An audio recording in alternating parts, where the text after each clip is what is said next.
Hello guys, most welcome back to our YouTube channel Gyan with Sachin. तो दोस्तों, आज की इस कंप्लीट वीडियो में हम बात करेंगे यूपी पॉलिटेक्निक में एडमिशन कराने के लिए कौन कौन से डॉक्यूमेंट्स की ज़रूरत पड़ती है और आप सभी को उस डॉक्यूमेंट्स को काउंसलिंग के पहले बनवा लेना है।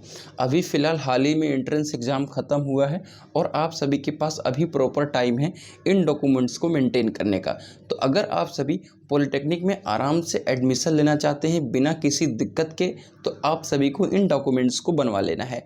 तो आज की इस कंप्लीट वीडियो में हम सारे डॉक्यूमेंट्स को दिखाएंगे और कुछ ऐसे डॉक्यूमेंट्स होते हैं जिन्हें आपने सुना भी नहीं होगा, तो उन डॉक्यूमेंट्स को ज़रूर अभी के अभी बनवा लेना। तो चलिए आज की इस वीडियो की शुरुआत करते हैं और आप सभी को बता दूं कि 2021 में हमने भी सीबीटी एग्ज़ाम दिया था और फाइनली यूपी के एक टॉप सरकारी कॉलेज में एडमिशन लिया था।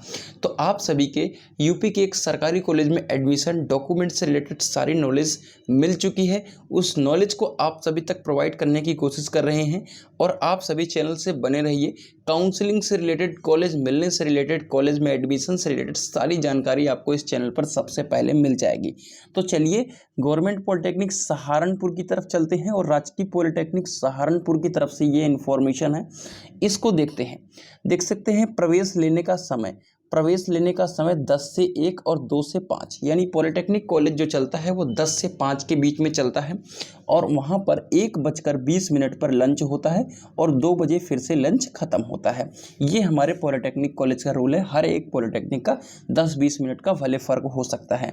तो आपको एक फ़ाइल कवर ज़रूर ले लेना है जब एडमिशन कराने जाना है। ऐसा इन्फॉर्मेशन कोई नहीं देने वाला है, ये यूट्यूब पर मैं बता रहा हूँ कि पॉसिबल नहीं कोई देगा, क्योंकि या तो वही देगा जो पॉलिटेक्निक का बंदा होगा या तो फिर वही दे सकता है जो इन सब चीज़ों को बहुत ज़्यादा डेप्थ में एनालाइज किया हो। ठीक है, चलिए दूसरी, जीकअप सीट अलॉटमेंट लेटर क्या होता है मैं आगे दिखा दूंगा कि सीट अलॉटमेंट लेटर क्या होता है।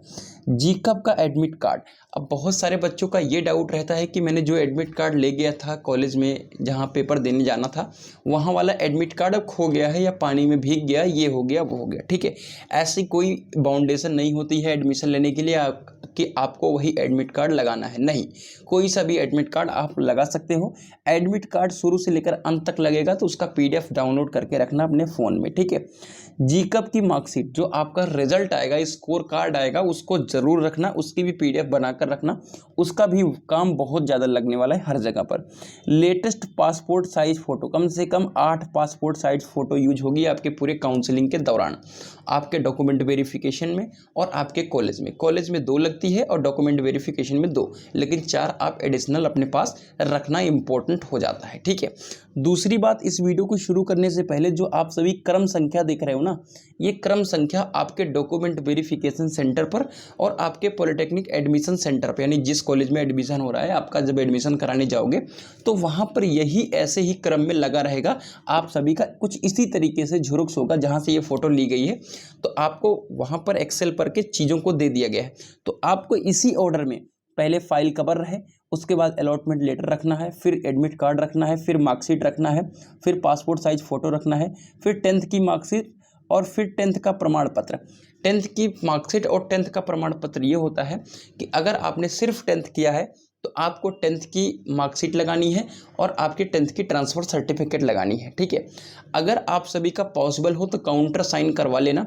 बहुत सारे कॉलेजों में काउंटर साइन मांगते हैं, क्योंकि आप एक डिस्ट्रिक्ट से बाहर जा रहे हो। जैसे सपोज मैं प्रतापगढ़ ज़िले से हूँ, मुरादाबाद में पढ़ता हूँ, तो क्या हो गया कि काउंटर साइन की ज़रूरत पड़ती है। ठीक है, लेकिन हमारे मुरादाबाद में फ़िलहाल काउंटर साइन की ज़रूरत नहीं पड़ती है, लेकिन अदर कॉलेजों में बात किया हूँ तो मुझे पता चला है लास्ट ईयर ही कि बहुत सारे कॉलेज हैं जो काउंटर साइन की ज़रूरत लेते हैं। अब कॉलेज तो नहीं गिना पाऊंगा, ठीक है, लेकिन हाँ इतना मुझे मालूम है। तो क्यों ना दिक्कत से पहले ही आप काउंटर साइन करवा लो। ठीक है, आपके बीएससी कर देते हैं, आपके डिस्ट्रिक्ट में बीएससी बैठते हैं, बेसिक शिक्षा अधिकारी, वो कर देंगे। अगर आप 12th किए हो तो आपको 10th की मार्कशीट लगानी है, टीसी नहीं लगानी है। 10th की मार्कशीट, 12th की मार्कशीट और 12th का प्रमाण पत्र यानी टीसी लगानी है। ठीक है, चलिए आधार कार्ड तो पता है कि कंपलसरी होता है हर जगह पर। आधार कार्ड, अगर आप SC ST कैटेगरी से हो या OBC कैटेगरी से हो, जिसका जाति प्रमाण पत्र बनता है, तो जाति प्रमाण पत्र जरूर बनवा लीजिएगा। ठीक है, और उसका नेट वेरिफिकेशन क्या होता है, अगर नहीं जानकारी है तो वीडियो को अंत तक देखते रहो, नेट वेरिफिकेशन भी पता चल पाएगा। आपको 3 चीज़ें दिखाऊंगा, अलॉटमेंट लेटर, नेट वेरिफिकेशन और आपके कॉलेज की जो एडमिशन वाली लेटर होती है ना, जिस पर आपने फॉर्म भर करके जमा करना होता है, उसको दिखाऊंगा। ठीक है, चलिए अगला हमारा है आय प्रमाण पत्र, जो कि सबके लिए कंपलसरी है, और उसका नेट वेरिफिकेशन, निवास प्रमाण पत्र और उसका नेट वेरिफिकेशन। ठीक है, क्लियर हो गई बात। आय जात निवास, जिसका जाति नहीं बनता है वो उसके लिए कंपलसरी नहीं है। मेडिकल सर्टिफिकेट, मेडिकल सर्टिफिकेट कहाँ से बनवाएं, डिस्क्रिप्शन बॉक्स में लिंक गिवन है, आप सभी जाकर वीडियो देख लेना। मेडिकल सर्टिफिकेट कैसे बनवाना है और कहाँ से बनवाना है, सबके बारे में मैंने डेप्थ में चर्चा किया है। ठीक है, स्थानांतरण प्रमाण पत्र वही है। अब स्थानांतरण प्रमाण पत्र में ये भी हो सकता है कि आप हरियाणा से हो और यूपी में पढ़ना चाहते हो, बिहार से हो यूपी में पढ़ना चाहते हो, तो उसके लिए माइग्रेशन सर्टिफिकेट जो मिलता है वही आपका यहाँ पर काम आ जाएगा। ठीक है, आपका चरित्र प्रमाण पत्र जो होता है वो टीसी में इंक्लूडेड होता है। ठीक है, चलिए अगला आता है गैप सर्टिफिकेट। अब गैप सर्टिफिकेट का मतलब होता है कि आपने 10th से फॉर्म भरा है और 12th आपने किया, उसके बाद पॉलिटेक्निक कर रहे हो, तो आप कहोगे कि 2 साल का गैप सर्टिफिकेट। नहीं, ये बात बिल्कुल गलत है। इसको लेकर बहुत सारे बच्चे कंफ्यूज्ड हैं, तो मैं इसको समझाने की कोशिश करूंगा।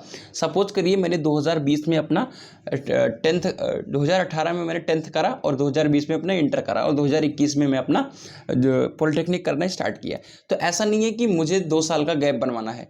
अगर मैंने 2020 में इंटर किया और 2021 में मैं 2020 में ही अपना जीकअप नहीं दे पाया, यानी अपना एडमिशन नहीं कराया, अब 2021 में करा रहा हूँ, यानी 2020 का बैच और 21 के बीच जो गैप कर दिया उसके लिए सर्टिफिकेट बनवाना है। यानी आपकी पढ़ाई जिस दौरान रुकी हुई है उसका सर्टिफिकेट आपको बनवाना है। इस केस में क्या होता है कि बहुत सारे बच्चे बीए फर्स्ट ईयर में होते हैं और बीए का नहीं लगा पाते, तो उनको इस केस में गैप सर्टिफिकेट देना पड़ जाता है। ठीक है, चलिए मुझे लगता है कि आपको इस सब बातों को लेकर कोई डाउट नहीं होगा। जीकअप की फीस रसीद क्या होती है मैं आगे दिखा दूंगा।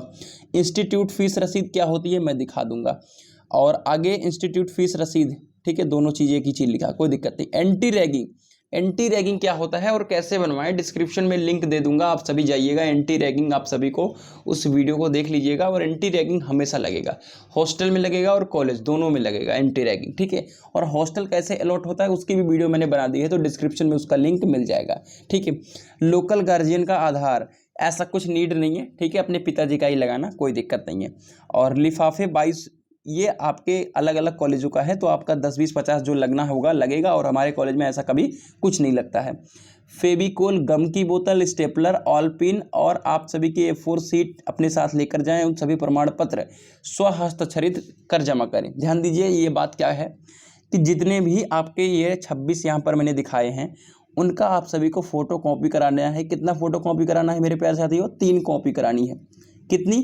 3 करानी है। ठीक है, 3 फोटो कॉपी आपने करा ली, और तीनों को इस तरीके से रखना है कि एक 26 का पेयर बनाना है, दूसरा 26 का पेयर बनाना है, तीसरा 26 का। ये नहीं कि 3-3 का पेयर बनाना है, नहीं, 26-26 का पेयर बनाना है। यानी ये 26 एक जगह पर सेट कर लोगे इसी क्रम में, फिर दूसरा 26 इसी क्रम में, और तीसरा 26 इसी क्रम में।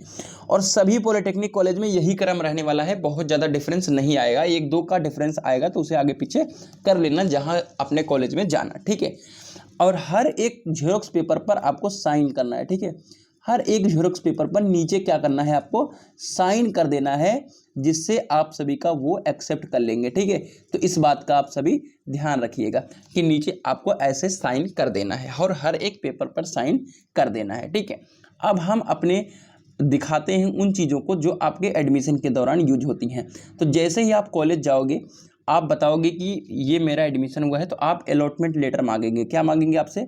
अलॉटमेंट लेटर आपसे मांगेंगे कि आपका कॉलेज अलॉट हुआ है। ठीक है, जैसे ही आप दिखाओगे कि मुझे राजकीय पॉलिटेक्निक मुरादाबाद अलॉट हो गया है, तो आप सभी को ये फॉर्म दे दिया जाएगा। आप देख सकते हैं यहाँ पर द्वितीय और अंतिम वर्ष लिखा है। जब आप सेकेंड और फाइनल ईयर में चले जाओगे तो ऐसे फॉर्म मिलेगा, लेकिन यहीं अगर फर्स्ट ईयर में होते तो आपको फर्स्ट ईयर में यही फॉर्म मिलता है। ठीक है, तो क्लियर हो गई बात, सेम यही फॉर्म, कोई चेंजेस नहीं आने वाले हैं। ठीक है, अब कुछ इस तरीके से यहाँ पर आप देख सकते हैं। बाकी किस तरीके से डाटा भरा है, नाम, पिताजी का नाम, जन्म तिथि भरी है और अस्थाई पता भरा गया है। ठीक है, और बाकी अपना एड्रेस भरा गया है, और बैंक का नाम है बैंक ऑफ बड़ौदा, और IFSC कोड, यही सब है। और फिर आपके गत वर्ष यानी क्लास 12th का मार्कशीट का परिणाम वगैरह है। ठीक है, और कितनी फ़ीस है उसको दिखाना है। ठीक है, यहाँ पर देख सकते हैं जितनी फीस है। यहाँ पर आपको 10,370 रुपये जमा करना होगा जब आप फर्स्ट ईयर में जाओगे, या आपकी 11,010 सेकेंड ईयर के हैं तो ठीक है। और अपना साइन और पिताजी का साइन, यानी मैंने दोनों करा है, अपने हाथ से ही करा है, करके आपको कॉलेज में सबमिट कर देना होता है। ठीक है, ये आपके एडमिशन के लिए आपकी रसीद होती है। ये कहाँ पर लगाना होता है?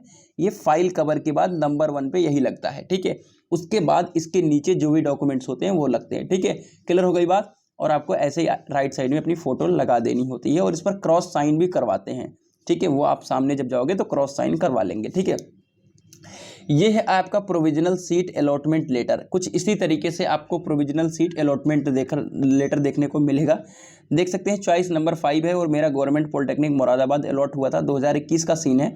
ठीक है, और ये 3,000 रुपये आपका सीट एक्सेप्टेंस फीस का लेटर है। यानी किसी किसी बच्चे में आपका टोटल होगा और किसी में 3,000 होगा। उसका क्या लॉजिक है उसको भी सुन लो, शायद आप सभी के साथ ये केस हो जाए। जब आप फर्स्ट राउंड में एडमिशन लोगे, ठीक है, फर्स्ट राउंड में, तो आप जैसे ही आपका सीट आया और आपने फ्रीज कर दिया, फ्रीज फ्लॉट क्या होता है वो भी मैंने डिस्क्रिप्शन में लिंक दे दिया है, उसको भी देख लेना। ठीक है, कोई दिक्कत नहीं, आप एक एक चीज़ों को देख लोगे डिस्क्रिप्शन से। जैसे ही आप फ्रीज फ्लॉट करोगे, ठीक है, फ्रीज कर दिया आपने फर्स्ट राउंड में, तो आपको सीधा कहाँ चला जाना होगा? डॉक्यूमेंट वेरिफिकेशन कराने। डॉक्यूमेंट वेरिफिकेशन क्या होता है उसकी भी वीडियो का लिंक डिस्क्रिप्शन में दे दिया है। डॉक्यूमेंट वेरिफिकेशन करा कर आओगे, जब डॉक्यूमेंट वेरिफिकेशन करा के आप सीधा आओगे पोर्टल पे, जहाँ आपका पोर्टल ओपन हो जाएगा डॉक्यूमेंट वेरिफिकेशन के बाद, तो आपको 10,370 रुपये पेमेंट कर देने होते हैं। और आपका जहाँ पर 3,000 मेंशन है, ये वहाँ पर 10,370 रुपये मेंशन हो जाएगा। लेकिन अगर आप सेकंड राउंड में जाओगे तो सेकंड राउंड में जाने के लिए आपको 3,000 रुपये पहले पेमेंट कर देना होता है। जैसे आप फर्स्ट राउंड में सीट को फ्लॉट करते हो, तो फ्लॉट करने के बाद आपको क्या करना होगा? 3,000 रुपये जमा करना होगा और वो 3,000 रुपये कॉलेज फीस में डिडक्ट हो जाती है। तो जैसे ही आपका सीट अलॉट होगा, आपको 3,000 रुपये यहाँ पर मेंशन करने देखने को मिलेगा और फिर आपका डॉक्यूमेंट वेरिफिकेशन होगा। और फिर जब आप आओगे एडमिशन डॉक्यूमेंट वेरिफिकेशन करा करके पोर्टल पर, तो इतनी फीस जमा करनी होगी, यानी 7,370 प्लस 3,000 यानी 10,370। और आपको उसका एक और चीज़ मिलेगा जिसे कहते हैं प्रोविजनल एडमिशन लेटर। क्या कहते हैं? Provisional admission letter. तो प्रोविजनल एडमिशन लेटर आपको मिल जाएगा और उसी को हमारे कॉलेज में सीट अलॉटमेंट लेटर कहते हैं या प्रोविजनल एडमिशन लेटर कहते हैं, जो भी कहना है आप कह सकते हो। ठीक है, चलिए आगे हम दिखाते हैं आप सभी को। ये है निर्गत प्रमाण पत्र। निर्गत प्रमाण पत्र का मतलब होता है इंटरनेट वेरिफिकेशन। क्या होता है मेरे प्यारे साथियों? इंटरनेट वेरिफिकेशन यही होता है, कुछ इसी तरीके से होता है। आप इसको जरूर निकलवा लीजिएगा, इसका भी बहुत ज़्यादा काम आने वाला है। ये है आपका एंटी रैगिंग। क्या है?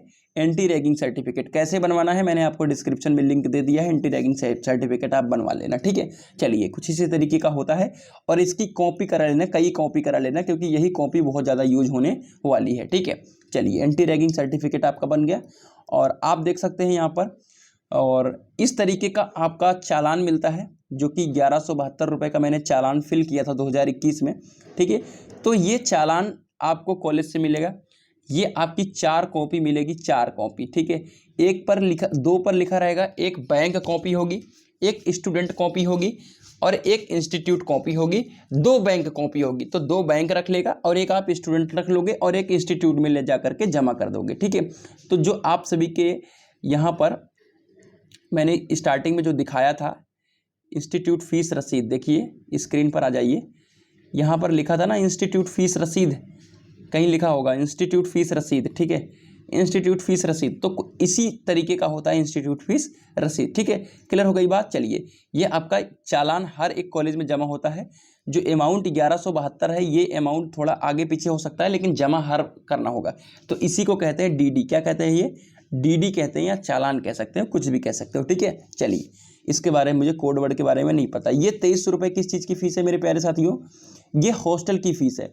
तो इसी तरीके से हॉस्टल की फ़ीस जमा की जाती है। सेम 4 चालान मिलेगा आपको, स्टूडेंट कॉपी रख लेना है और जो हॉस्टल वाला होगा हॉस्टल को दे देना है और 2 बैंक रख लेगा। ठीक है, आपको बैंक बता दिया जाएगा कि कौन से बैंक में जाना है। जैसे यहाँ पर मेंशन है केनरा बैंक। ठीक है, तो आपको वहाँ पर भी बैंक बता दिया जाएगा। वो कॉलेज से कांटेक्ट होता है हर एक पॉलिटेक्निक कॉलेज का।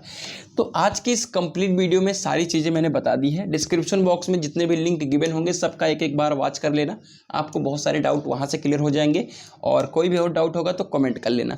तो कैसा लगा इन्फॉर्मेशन कमेंट करके ज़रूर बताइएगा।